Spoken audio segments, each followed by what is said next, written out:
Ladies and gentlemen, we'll come to order. Mr. Cohen, I want to finalize this issue relating to your truth in testimony form. The form requires you to list your contracts or payments originating from a foreign government, not from all foreign entities. We said we would give you a chance to consult with your attorneys. Have you done that, and do you have any additional information?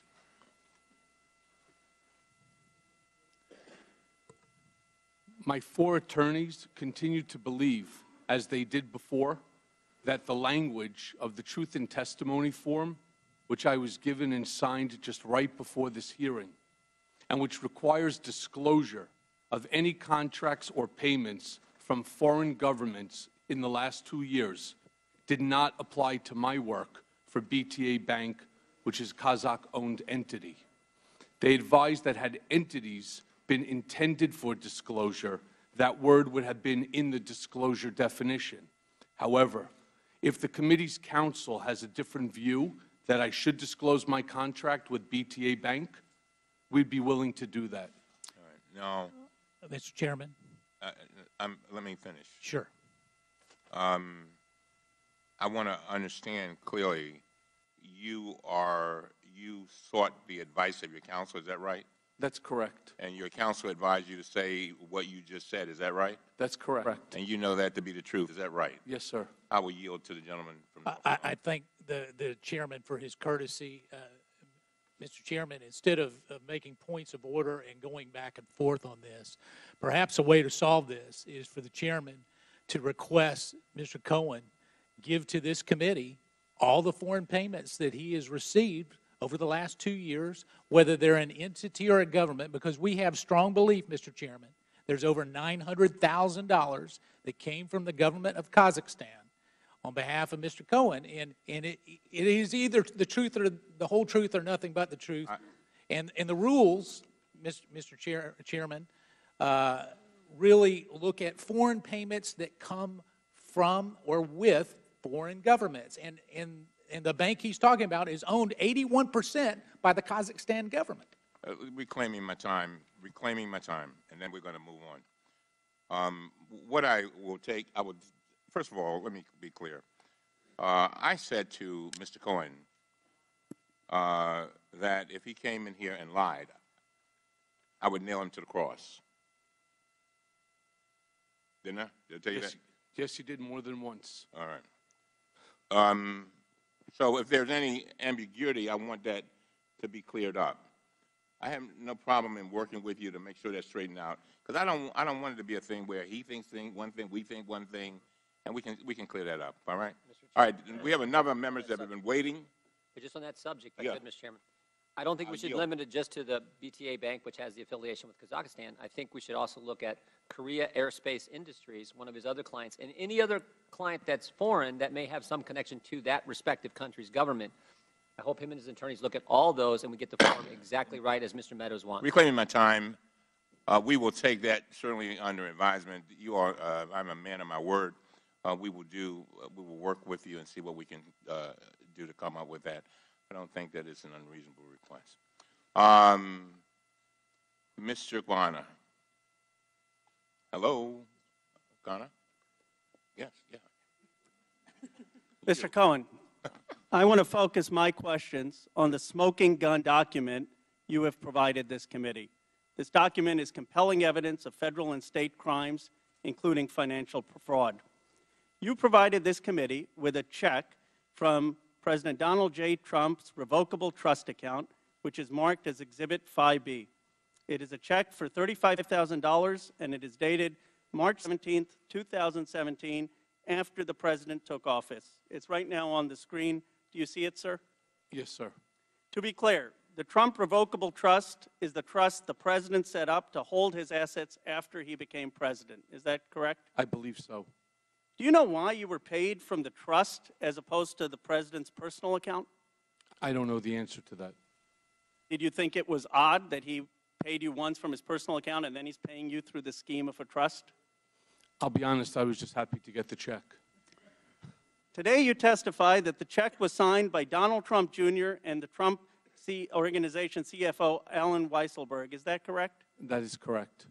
According to the criminal charges against you, you sent monthly invoices containing false information to an individual identified as Executive 1. Weisselberg is Executive 1, correct? Yes. The criminal charge against you then states that Executive 1 forwarded your invoice to someone referred to as Executive 2. Presumably, Donald Trump Jr., who's signing this check, is Executive 2, correct? I believe so. As federal prosecutors laid out in their criminal charges, Payments like this check resulted in numerous false statements in the books and records of the Trump Organization.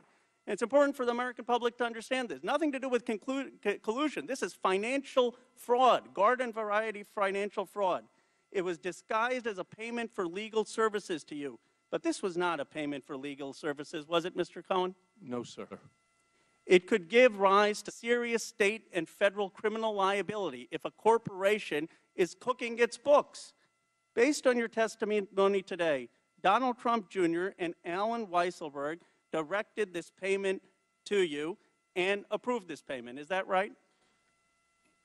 Mr. Trump initially acknowledged the obligation, the debt.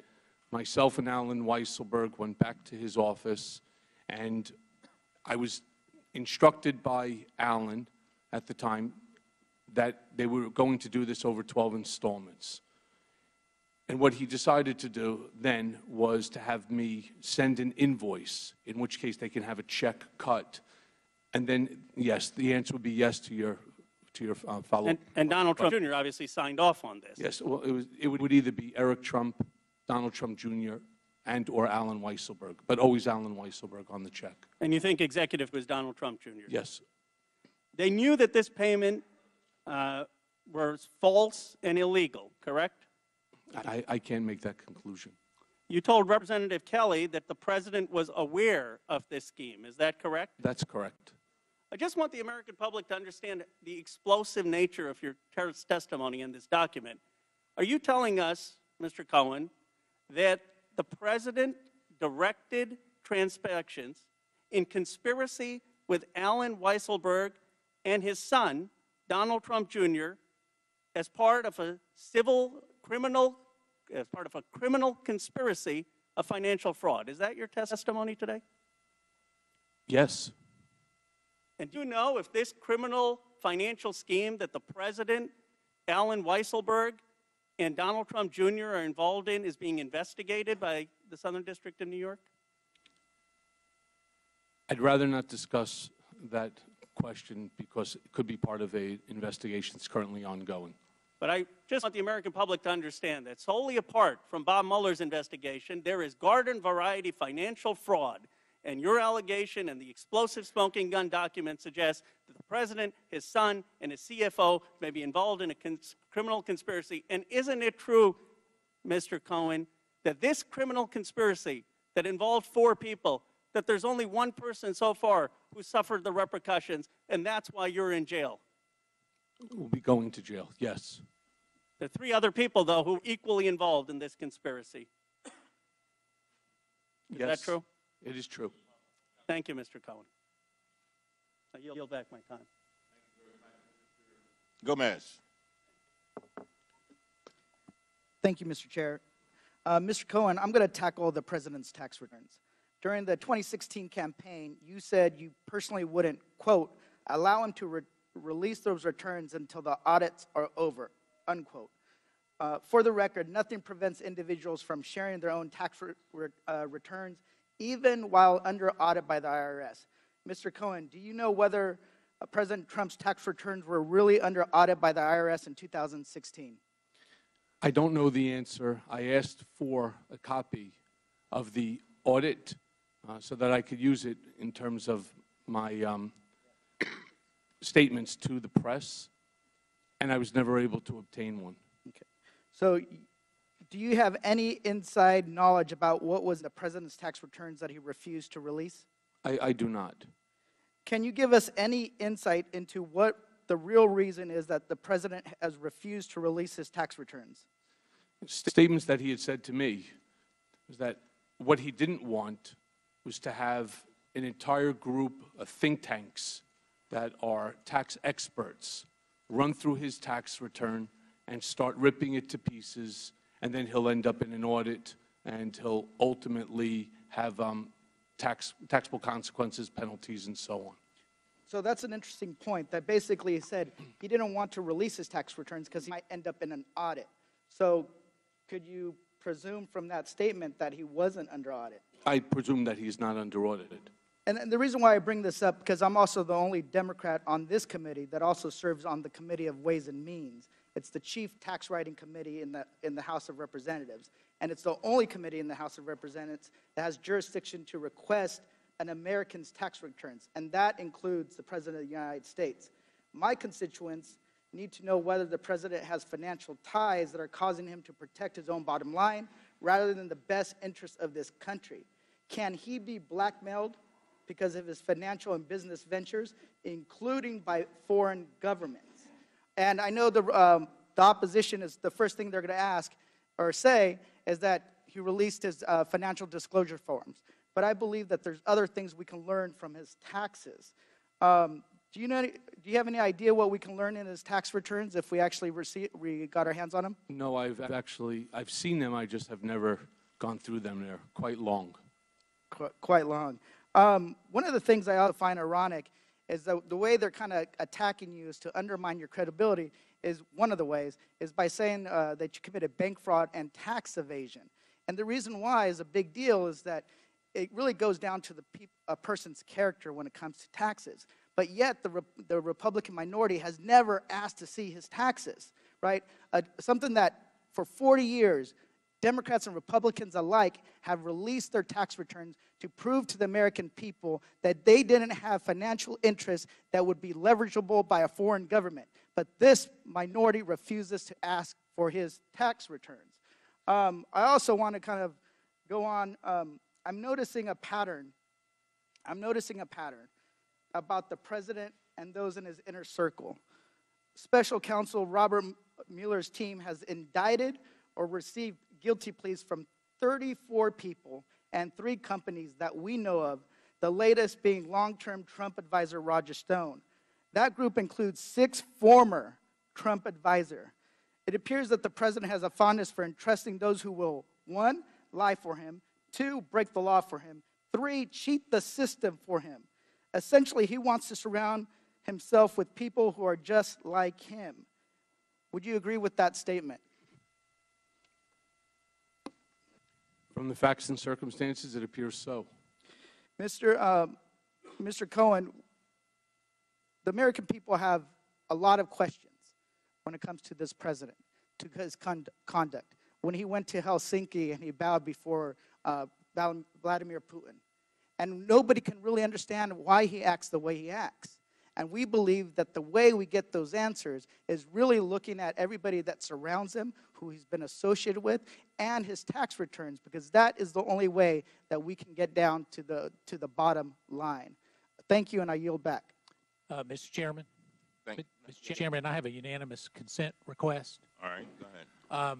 I ask unanimous consent that we read into for the record, a tweet from Dr. Darrell Scott, which says, Michael Cohen begged me repeatedly to ask POTUS to give him a job in the administration. He is still lying under oath. I ask unanimous consent. Objection. I have one more from Bob Deedle. Getting sick watching these hearings. I know Michael Cohen personally for many years, and he told me several times that he was very angry and upset that he didn't get a post in the White House, and that he, quote, would do what he has to do now to protect his family, close quote. I ask that that be. Mr. Chairman. I thank you. Mr. Chairman, 2 quick ones. And then if we got other ones, we're going to do you, Mr. Ranking Member, then we'll do the other ones at the end, because I have some things, too, that I want to get in. Go ahead. All right. I ask unanimous consent that an article in Salon magazine written by Stanley Brand, former House counsel to Tip O'Neill, titled the article is Oversight Committee Session with Michael Cohen Looks Like an Illegitimate Show Hearing. Without objection, so order. I ask unanimous consent that a letter that Mr. Meadows and I sent to you, the chairman, requesting that you call Deputy Attorney General Rod Rosenstein to testify at this hearing also be part of the record. Thank you, Mr. Chairman. Mr. Chairman, can I respond? Just 1 second, all right? The article by Mr. Brand. Yep. I just want to deal with this one right away.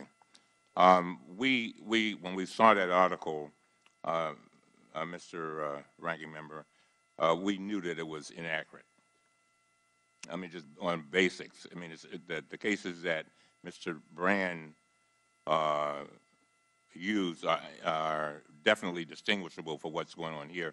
And so we got Irvin B. Nathan, former general counsel of the House from 2007 to 2010, and she says, in short, the committee has ample jurisdiction and responsibility to hear and consider the upcoming voluntary testimony of Mr. Cohen.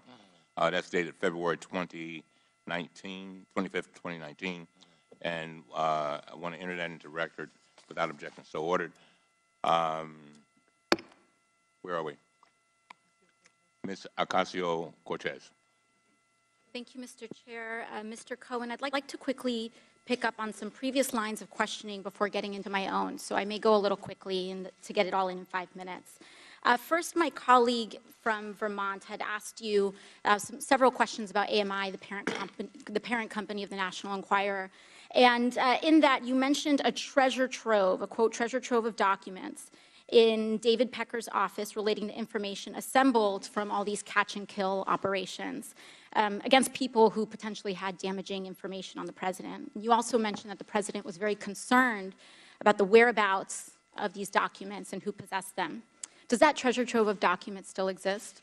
I don't know. I had asked David Pecker for them. So you would say the person who knows the whereabouts of these documents would be David Pecker? David Pecker, Barry Levine, or Dylan Howard. Okay, thank you.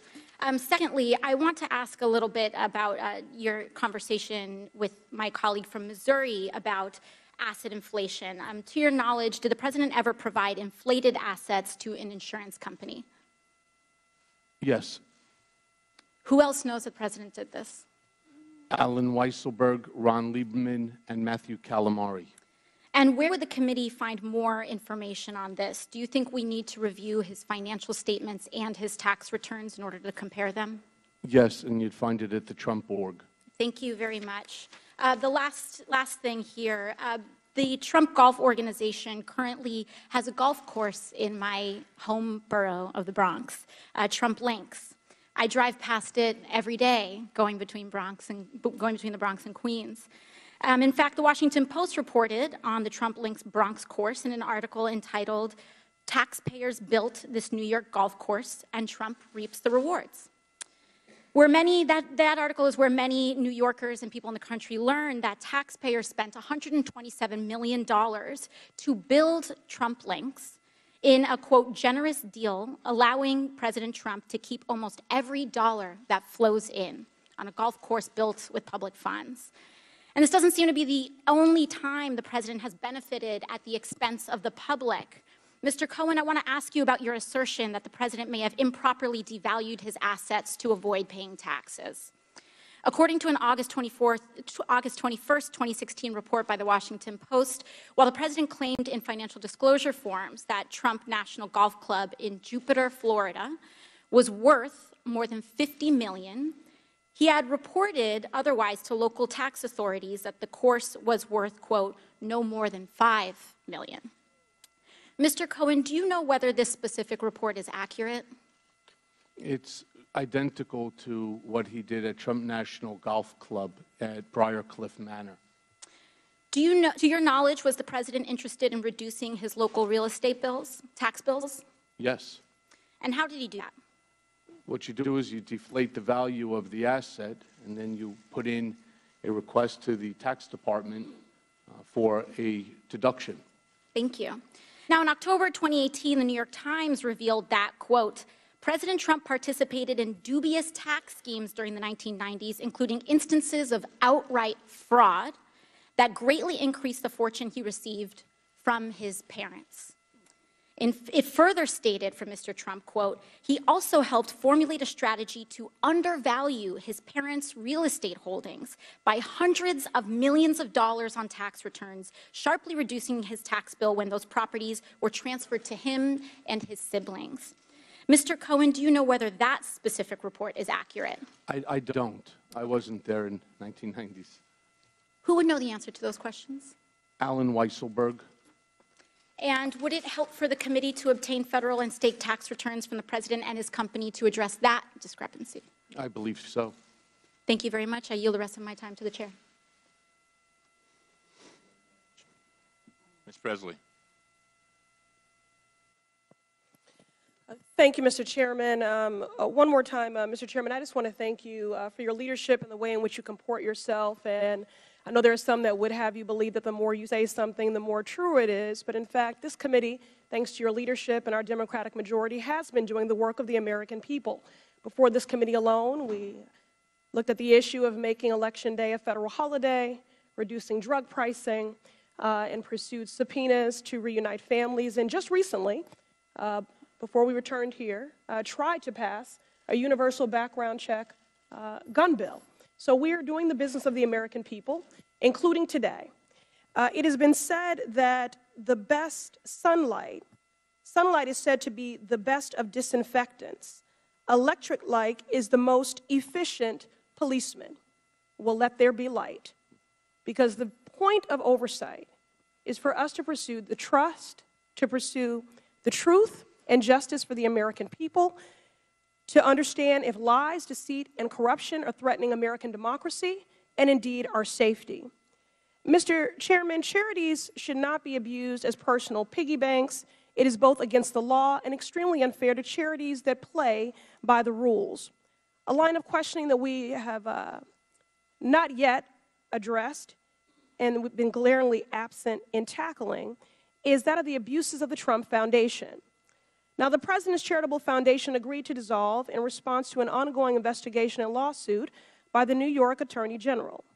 The New York Attorney General found what it called, quote, clear and repeated violations of state and federal law, including, quote, repeated and willful self-dealing by the Trump administration. Apologies, by the foundation. If I understand your opening statement correctly, in mid-2013, you arranged for a straw purchaser to bid $60,000 for a portrait of Mr. Trump painted by the artist William Quigley at a charity auction. Is that correct? That's correct. Why would the President want to bid up the price of something that he was ultimately paying for? It's all about ego. How was it paid for? I believe it was paid for by a check from the trust. And abuse, and again, you know, this is not a partisan pursuit here. I think ultimately what we're demonstrating is patriotism. This is about what is right and just for the American people. Did the straw purchaser purchase the painting and then the foundation funds reimburse the straw purchaser? Can you explain the mechanics of that payment? I'm not involved with the foundation. Okay. Did the President know what was happening? Oh, yes. And how did you know he knew what was happening? Because he tasked me to find the straw bidder to ensure that his painting, which was going last in the auction, would go for the highest amount of any of the paintings that have been put on the auction block for the day. And what happened to the painting? I believe it's in one of the clubs. Okay. According to the New York Attorney General in March 2014, Mr. Trump again used the foundation to pay $10,000 for the winning bid on another portrait of Mr. Trump that ended up as decor on one of his golf courses in Miami. Mr. Cohen, are you familiar with that transaction? Yes. Are you aware of any other instances where the Trump Foundation was used to benefit the Trump family? Yes. Could you elaborate? So there was a contract that I ended up creating on Mr. Trump's behalf for, it was a Ukrainian oligarch by the name of Viktor Pinchuk. And it was that Mr. Trump was asked to come and to participate in what was the Ukrainian-American Economic Forum. Unfortunately, he wasn't able to go, but I was able to negotiate 15 minutes by Skype where they would have a camera very much like, a television camera very much like that one, and they would translate Mr. Trump to the questioner, and then he would respond back. And I negotiated a fee of $150,000 for 15 minutes. I was directed by Mr. Trump to have the contract done in the name of the Donald J. Trump Foundation, as opposed to Donald J. Trump for services rendered. Thank you. Any other abuses of the foundation that you'd like to share? Again, it is against the law, and again, extremely unfair to charities that are playing by the rules. Not at this time, but if I think of one, I'll Okay. pass it along. And then for the balance of my time, would you agree that someone could deny rental units to African Americans, lead the birther movement, refer to the diaspora as shithole countries, and refer to white supremacists as fine people, have a black friend, and still be racist? Yes. I agree. Gentlelady's time has expired. You may answer the question. I did, yes. Okay. Mr. Chairman, I have two unanimous consent. Since we're finishing up, before we get done, I want to go ahead and. Okay, just give me 1 second. I just wanted Yes, sir. to, I wanted to get to Ms. Tlaib, and then I'll come to you. Okay, Ms. Tlaib. I mean, they've been waiting here all day. Ms. Tlaib. Thank you, Mr. Chairman. Thank you, all of you, for centering this committee on our sole purpose is exposing the truth. And some of my colleagues can't handle the truth, and this is unfortunate because it's the center of what is protecting our country right now. The people at home are frustrated, Mr. Cohen, and they want criminal schemes to stop, especially those from the Oval Office.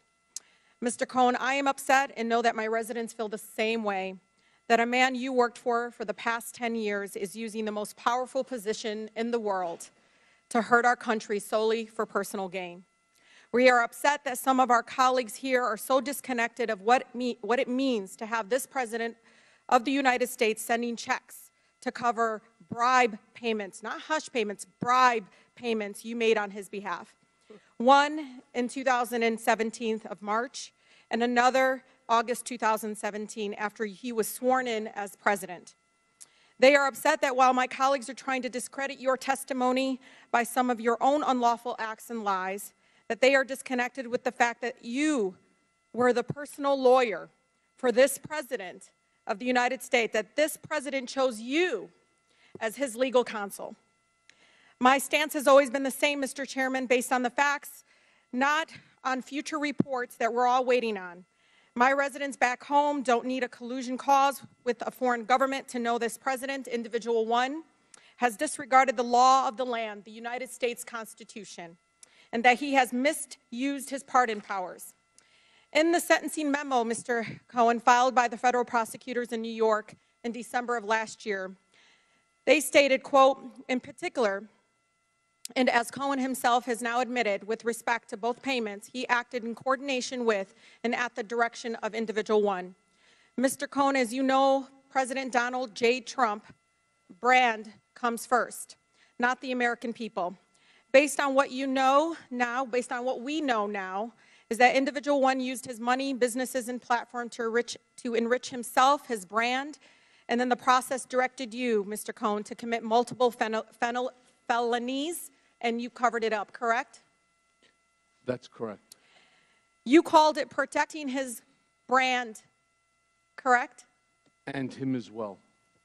Mr. Cohen, with this, do you think the President of the United States is making decisions in the best interest of the American people? No, I don't. Especially those you said that he used horrible words about, like African Americans, Muslim Americans, and immigrants? Yes. Just to make a note, Mr. Chairman, just because someone has a person of color, a black person working for them, does not mean they aren't racist. And it is insensitive that some would even say it's the fact that someone would actually use a prop, a black woman, in this chamber, in this committee, is alone racist in itself. Donald Trump is setting a precedent. Mr. Chairman, I ask that her words be taken down. Donald Trump is setting a precedent. I reclaim my time. Mr. Chairman. Donald Trump is setting a precedent. Mr. That Chairman. the highest office can be attained Mr. Chairman, the through rules illegal are clear. activity. Cover up and hold on to business assets to break campaign finance laws and constitutional clauses. What we have here, Mr. Chairman, is criminal conduct and the pursuit of the highest public office by Mr. Cohen and Individual 1. I hope that the gravity of this situation hits everyone in this body and in Congress and across this country. Thank you, Mr. Chairman. I yield the rest of my time. Mr. Chairman, I ask that her words, when she's referring to an individual member of this body, be taken down and stricken from the record.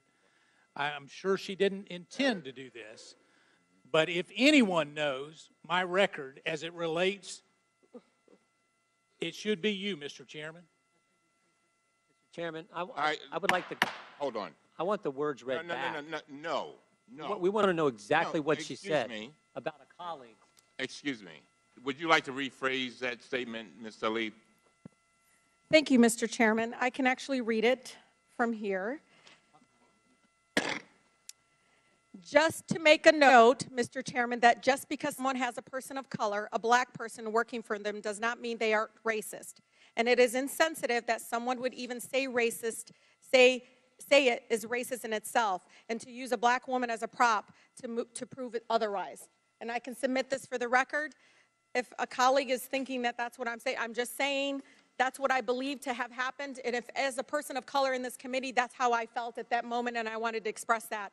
But I am not calling the gentleman, Mr. Meadows, a racist for doing so. I'm saying that in itself, it is a racist act. Well, I hope not, Mr. Chairman, because I need to be clear on this particular. Mr. Chairman, Mr. Meadows, wait a minute. I've defended you Mr. Meadows, with false accusations. Mr. Meadows, I'm the chair. Yes, sir, you are. Thank you. I will clear this up. Now, Ms. Talib, I want to make sure I understand. You were not intending to call Mr. Meadows a racist, is that right?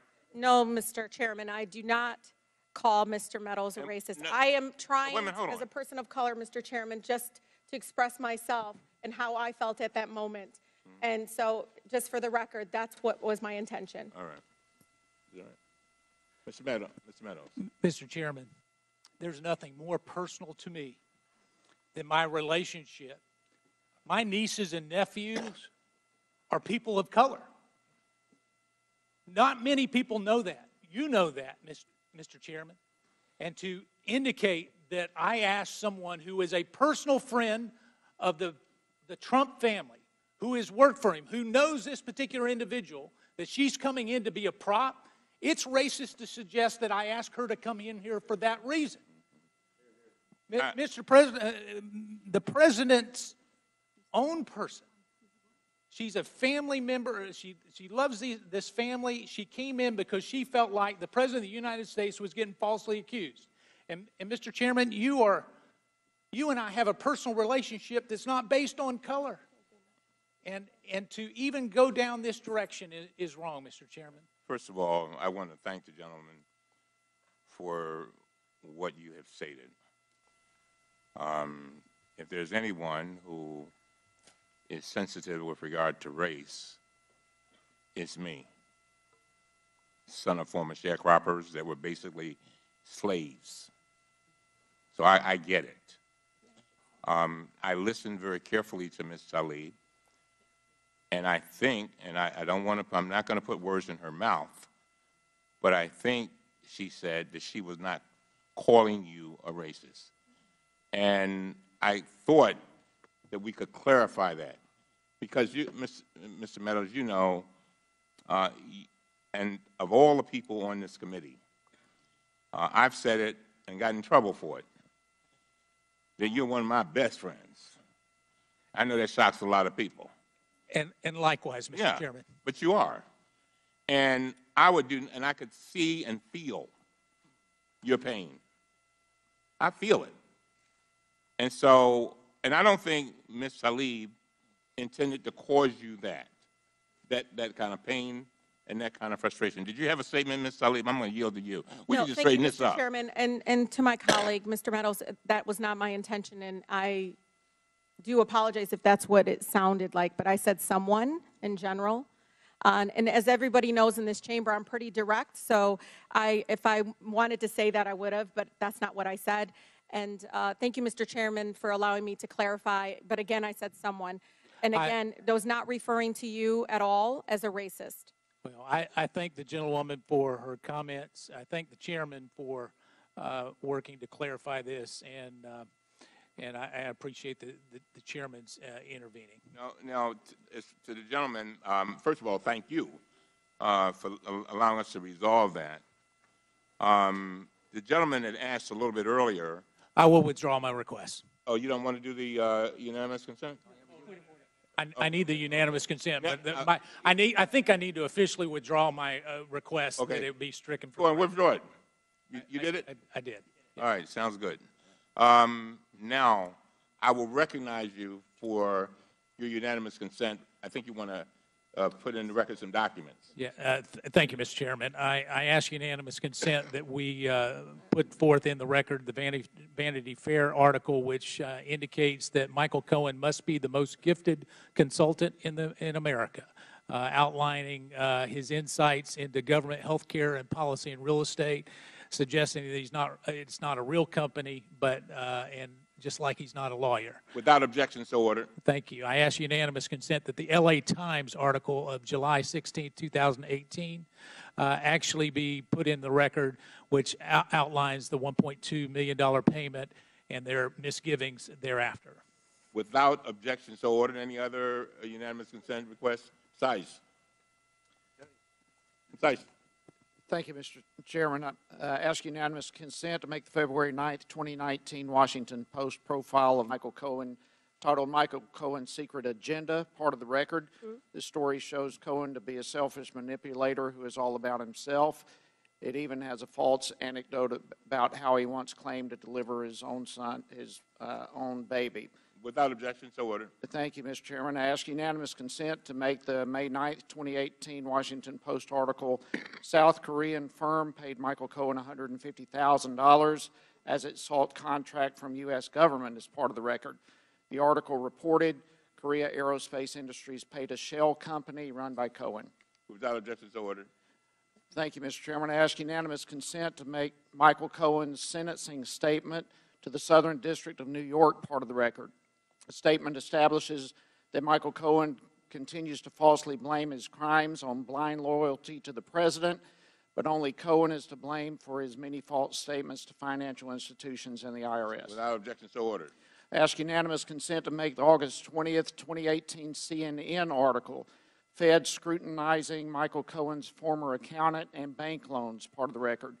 Cohen's accountant was subpoenaed to appear before a grand jury and required a lawyer. In his sentencing memo, prosecutors said Cohen attempted to blame his tax evasion on his accountant. Without objection, so ordered. Two more, real quickly. Sure. Ask unanimous consent to make the February 26, 2019 order filed by the Appellate Division of the State of New York regarding disciplinary proceedings against Michael Cohen, part of the record. This order, which proactively applies starting February 28th, establishes Cohen committed a serious crime and ceased being an attorney when he was convicted of lying to Congress. Without objection, so ordered. And finally, Mr. Chairman, I ask unanimous consent to make the July 26, 2018 Washington Post article, Michael Cohen secretly recorded Trump. Does that make him a bad lawyer? Part of the record. The article describes potential ethical violations of a lawyer, Cohen, recording his client, Trump, without the client's knowledge. Without objection, so ordered. Mr. Norman. Thank you. Thank you, Mr. Chairman. I ask unanimous consent to make the January 18, 2019 Huffington Post article, 11 tweets from the fake fan account, Stud, Michael Cohen paid to fawn over him, part of the record. The account is described as a place for women who love and support Michael Cohen. Strong pit bull, sex symbol, no nonsense, business oriented, and ready to make it. Without objection, so ordered. Mr. Roy. Thank you, Mr. Chairman. I would ask unanimous consent to make the April 20th, 2018 article in Mother Jones titled Michael Cohen Says He's Never Been to Prague. He told me a different story, part of the record. Without objection, so ordered. Thank you, sir. Very well. Mr. Cohen, I have some concluding remarks. But before I do that, do you have anything you'd like to say? Yes, Mr. Chairman, I would. I have some closing remarks I would like to say myself. Is this an appropriate time? You can do it now. Thank you.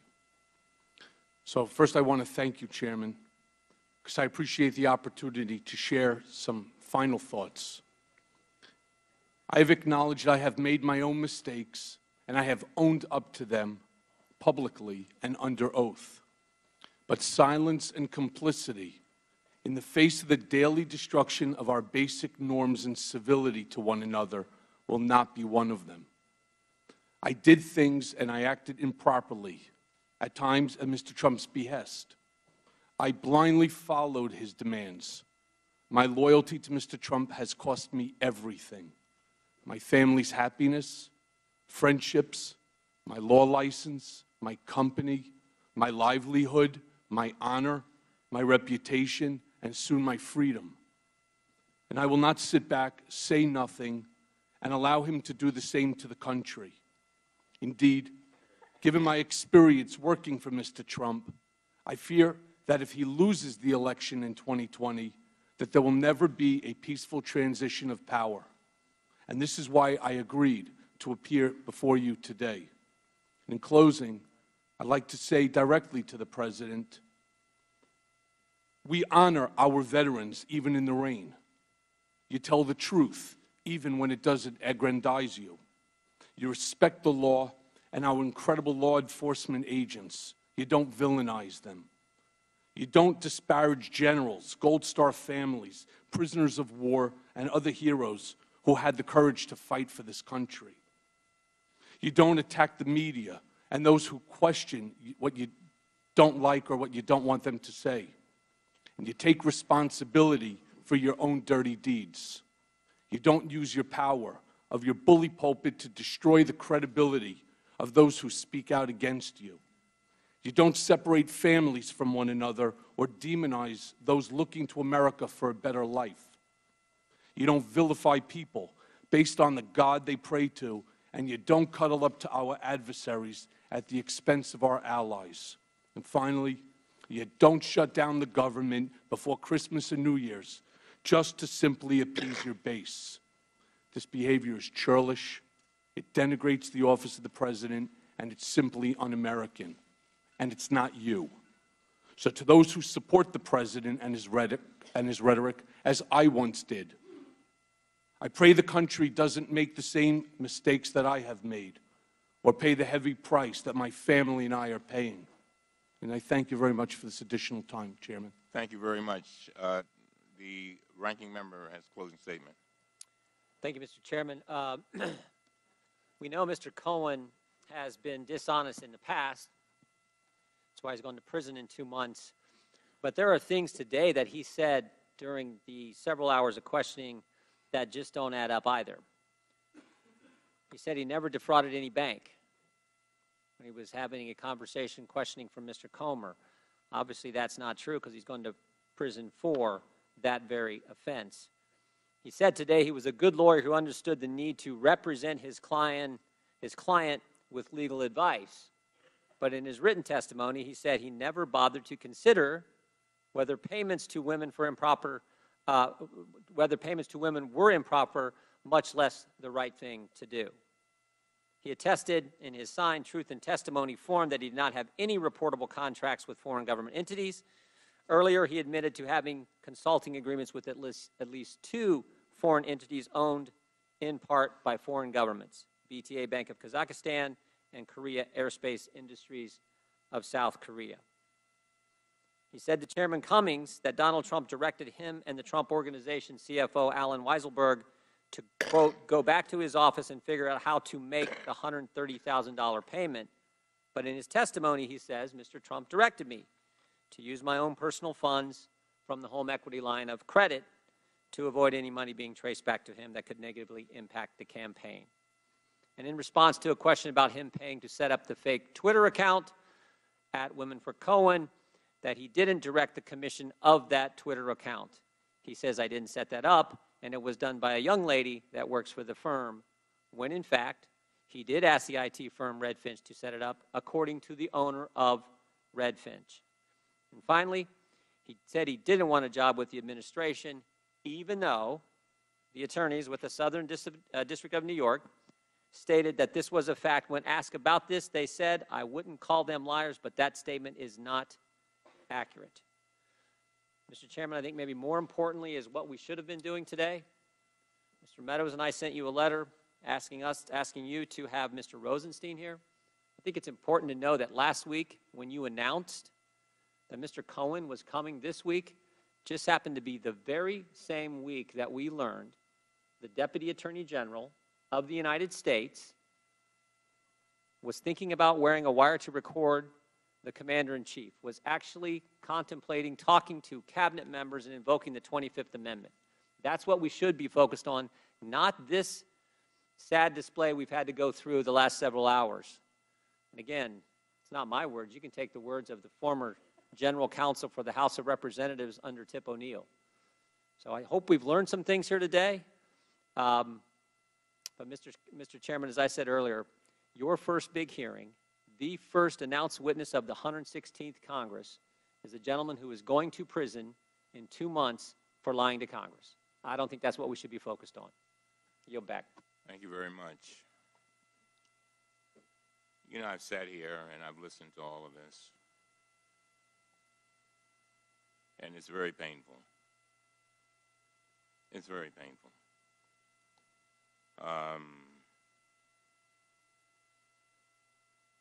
You made a lot of mistakes, Mr. Cohen, and you've admitted that. And, you know, one of the saddest parts of this whole thing is that some very innocent people are hurting too. And you acknowledge that. And that's your family. And so you come here today and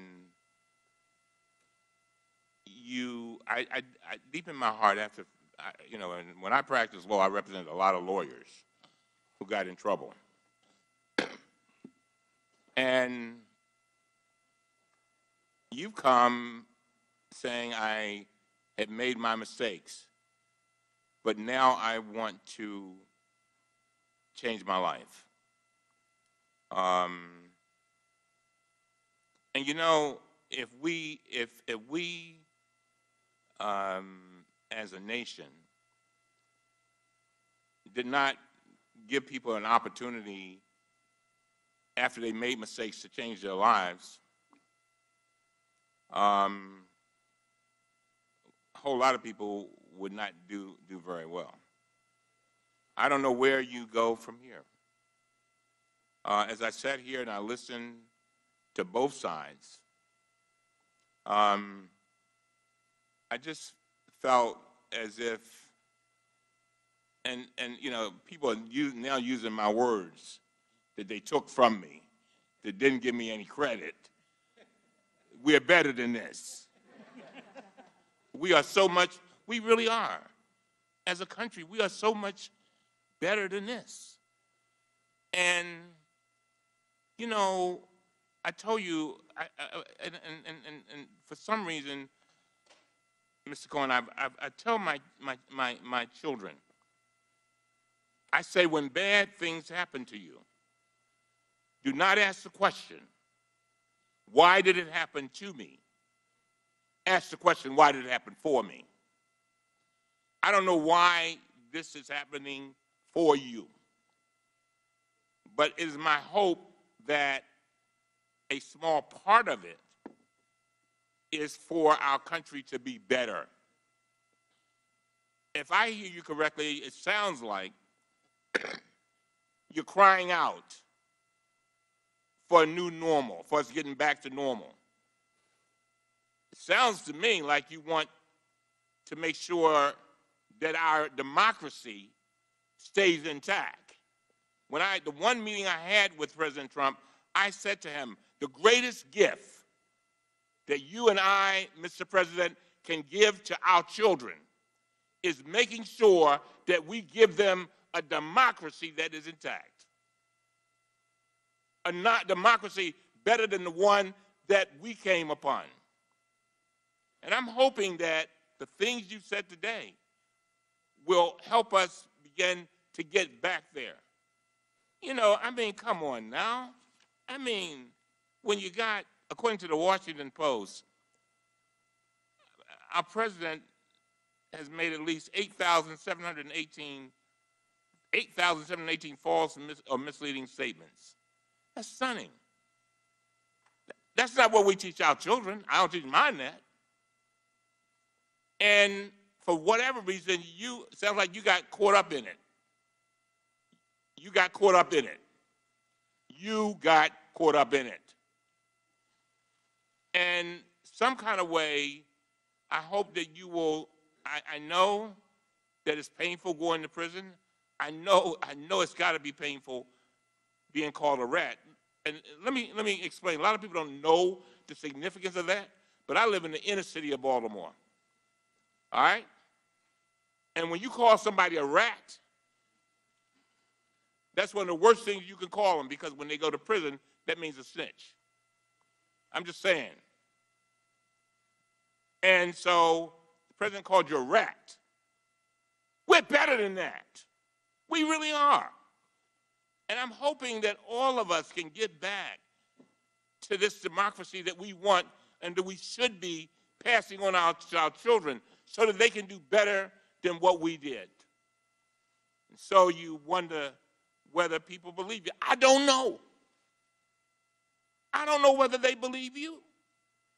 But the fact is that you come, you have your head down, and this has got to be one of the hardest things that you could do. Let me tell you the picture that really, really pained me. You were leaving the prison, you were leaving the courthouse, and I guess it's your daughter had a braces or something on. Man, that thing hurt me. As a father of two daughters, it hurt me. And I can imagine how it must feel for you. But I'm just saying to you, I want to first of all thank you. I know that this has been hard. I know that you face a lot. I know that you are worried about your family. But this is a part of your destiny. And hopefully, this portion of your destiny will lead to a better Michael Cohen, a better Donald Trump, a better United States of America, and a better world. And I mean that from the depths of my heart. When we're dancing with the angels, the question will be asked, in 2019, what did we do to make sure we kept our democracy intact? Did we stand on the sidelines and say nothing? Did we play games? And I'm tired of these statements saying, people come in here and say, oh, this is the first hearing. It is not the first hearing. The first hearing was with regard to prescription drugs. Remember, a little girl, a lady sat there, Miss Wortham, her daughter died because she could not get $333 a month in insulin. That was our first hearing.